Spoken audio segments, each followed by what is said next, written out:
गोठा गोठा ननदरानी कलसा बीच मड़ौआ में। गोठा गोठा ननदरानी कलसा बीच मड़ौआ में।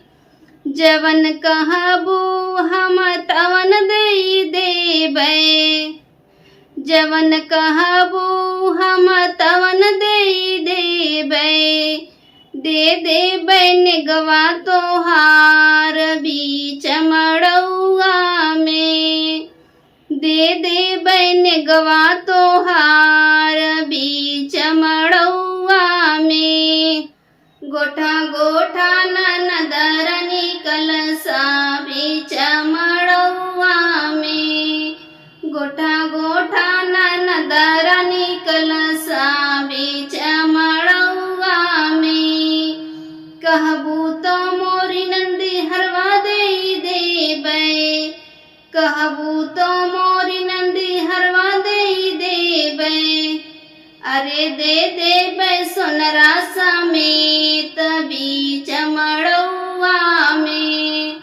अरे दे देबै सोनरा समेत बीच मड़ौआ में। गोठा गोठा ननदरानी कलसा बीच मड़ौआ में। गोठा गोठा ननदरानी कलसा बीच मड़ौआ में।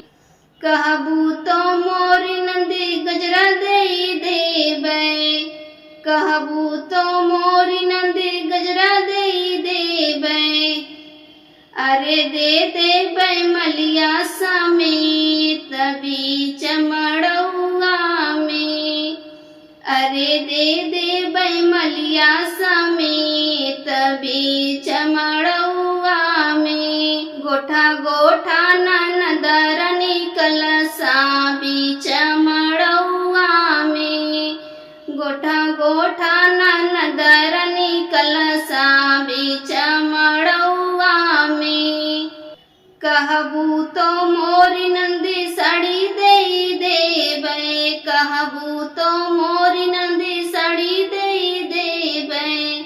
अरे दे देबै दुकान दरवा समेत बीच मड़ौआ में।